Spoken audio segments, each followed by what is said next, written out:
ស្ដីបងប្អូនទាំងអស់គ្នាណាអញ្ចឹងនេះខ្ញុំវីដេអូមួយពាក់ព័ន្ធជាមួយនឹង Oppo A10K ជាប់លេខកូដណាអញ្ចឹងខ្ញុំនឹងបង្ហាញបងប្អូនទាំងអស់គ្នាពីរបៀបដោះលេខកូដដោយចាំបាច់ប្រើកុំព្យូទ័រប្រើអីទេគឺយើងប្រើទូរស័ព្ទតែប៉ុណ្ណោះអូខេអញ្ចឹងសម្រាប់ទូរស័ព្ទ Oppo A17 ម្ដងនេះគឺមានបញ្ហាជាប់លេខកូដដៃណាអញ្ចឹងយើងមកធ្វើការឈូសគ្រឿងចេញហើយនឹងធ្វើការដោះលេខកូដចេញណាអញ្ចឹងដំបូងគឺបងប្អូនធ្វើការបិទគ្រឿងហើយបិទគ្រឿងបងប្អូនចុច power ហើយនឹងវេលាបដកក្នុងពេលតែមួយមកសង្កត់វាមកស្ទុះបងប្អូនចាំឲ្យវាចេញគ្រឿងចឹងមកអញ្ចឹងពេលដែលវាចេញមកគឺវានឹងចេញមក recovery mode បងប្អូនមានអក្សរចិនមានអីនឹងហៅ recovery mode ណាអូខេអញ្ចឹងបងប្អូនឃើញជាបែបនេះហើយអញ្ចឹងដើម្បីឲ្យបញ្ជាក់បងប្អូនម្ដងទៀតឥឡូវខ្ញុំសាកចុចបិទសិនយកជាភាសាអង់គ្លេសខាងក្រោមហ្នឹងតមកខ្ញុំបិទគ្រឿងសិនណាដើម្បីបញ្ជាក់ប្រាប់បងប្អូនឲ្យលម្អិតម្ដងទៀតអញ្ចឹងវីដេអូនេះគឺ full តែម្ដងបងប្អូនណាពីដើមរហូតដល់ចប់ហ្មងអត់មានចំណាយទៅធ្វើកុំព្យូទ័រទេអញ្ចឹងបងប្អូនសង្កត់ volume ដកហើយនឹង power ក្នុងពេលតែមួយស្ទុះមកទូរស័ព្ទនឹងធ្វើការបើកគ្រឿងហើយចេញមកដល់កន្លែងហ្នឹងចឹងបងប្អូនបលែងដៃមកបងប្អូនចាំបន្តិចវានឹងចេញមកដល់ recovery mode កន្លែងនេះហើយចឹងបងប្អូនយកភាសាអង់គ្លេសខាងក្រោមគេហើយបន្តមកយកខាងលើគេហ្នឹង format ចឹងបងប្អូននឹងឃើញលេខកូដ4ខ្ទង់នៅខាងលើបងប្អូនវាយតាមគេមកហើយចុចប្រហោះ format វាមកហើយបងប្អូនធ្វើការរងចាំតិចសម្រាប់ការ format អត់យូរទេតែមួយ plate ទេណាហើយសម្រាប់វីដេអូនេះគឺខ្ញុំធ្វើបានពិតអត់កាត់តអីញ៉ៃទេបងប្អូនហើយក៏យកប្រើ tool computer tool អីដែរណាគឺយើងឈូសតាមដៃនេះមកហើយយើងចុច OK មកអញ្ចឹងវានឹងបិទគ្រឿងហើយវានឹងបើកមកវិញតែការបើកកន្លែងនេះគឺយូរចំណាយពេលយូរអាចចូល5នាទីដែរអញ្ចឹងណាបងប្អូនចំណាយពេលយូរ5 6នាទីទៅរំទៅវាទៅឡើងកម្មវិធីឲ្យយើងមកវិញអញ្ចឹងវាអាចចាយពេលយូរកន្លែងនេះខ្ញុំសុំសារបន្តិចទៅអញ្ចឹងវីដេអូនេះបងប្អូនកុំឲ្យផន់ច្រឡំបងប្អូនកុំភ្លេចមើលឲ្យលម្អិតតិចណាបងប្អូនណាព្រោះបើសិនជាបងប្អូនអាចខាំងកន្លែងណាមួយអញ្ចឹងការទៅឡើងមកវាអាចអត់ជោគជ័យអូខេអញ្ចឹងយើងធ្វើការរងចាំវាបន្តិចមកតិចទៀតគឺដល់ចំណុចសំខាន់នៃវីដេអូហើយគឺការដោះ Google account អូខេអញ្ចឹងពេលដែលវាទៅឡើងមកដល់កម្មវិធីវានឹងចេញមកទាំងពណ៌ស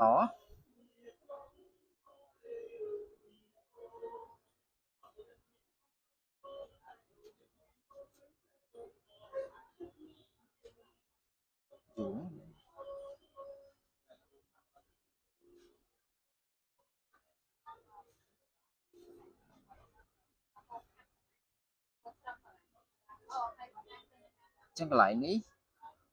បងប្អូនអាចចាយពេលយូរ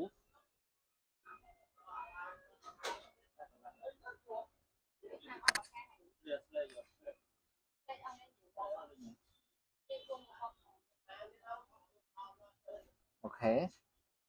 គឺរាល់ហើយ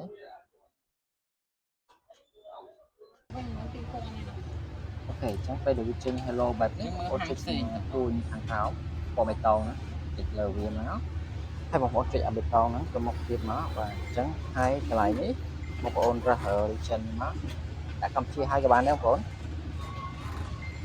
អូខេយើងចុចវាហើយតោះមកយើងចុច continue ទៅមុខទៀតអាជាហ្នឹងវា print ក្នុងនេះហើយចុច next ទៅមុខទៀតបាទកន្លែងនេះបើសិនជានេះគឺបងប្អូនកន្លែងអត់បានទេដោយសារនេះកន្លែងនេះបងប្អូន skip Wi-Fi អត់កើតទេចឹងទោះបីជាបងប្អូនចុច skip រួមតែម្ដងក៏ដោយគឺនៅទៅ load ចឹងដែរណាអញ្ចឹងរបស់ស្នាយរបស់យើងគឺបងប្អូនត្រូវទៅយកទូរស័ព្ទមួយទៀតអញ្ចឹងទូរស័ព្ទមួយទៀតដែលបងប្អូនយកមកហ្នឹងគឺការបើក hotspot ផងតោះមកទូរស័ព្ទដែលយើងធ្វើការដោះលេខកូដហ្នឹងគឺយើង connect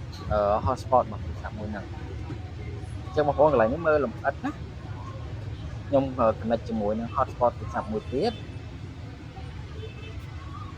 អូខេយើង connect មកខ្ញុំវាយលេខកូដ hotspot ទូរស័ព្ទហ្នឹងមកហេតុអីបើយើងត្រូវយក hotspot បងប្អូនhotspot យើងអាចបិទបានក្នុងពេលតែមួយជាមួយនឹងការតម្លៃអញ្ចឹងយើង connect យូររាល់ហើយបងប្អូនធ្វើការបងប្អូនទៅរៀនដៃវិញហ្នឹងពីរគឺត្រៀមចុចតែម្ដងគឺយើងចុចដំណើរគ្នាណា nó phải là chất nào khi mà có khơi nhà thì sao mình đọc tôn nó vì dù chừng ngôn á chẳng bị chột chay thì chắc là bài chột chay dương thử có khơi nhà thì sao mình sẽ học con nó việc bật món và mà hắn việc tập bạch bạch phải phải vậy chẳng dương thử chột thì sao bị dương xe đấy môn mình tịch hay mình tịch luôn chẳng lại nếu mà có thời thời lục vía mỗi thời chột cháy theo buông hẻm đòn từ cái thời lục vía lại nó cứ lườn chẳng mạnh dương lại mà chột chay ok chắc mà nó khơi này việc lại là chột chay thế chẳng thôi coi một vành máu nhưng mà lại phải bây giờ với anh dân thành lịch hotspot mà đoạn tiết cho nhân chật bật tận như đúng môn kia tích tuổi vậy môn là môi trường thiên đọc lại nhờ hotspot môn môi trường thiên thế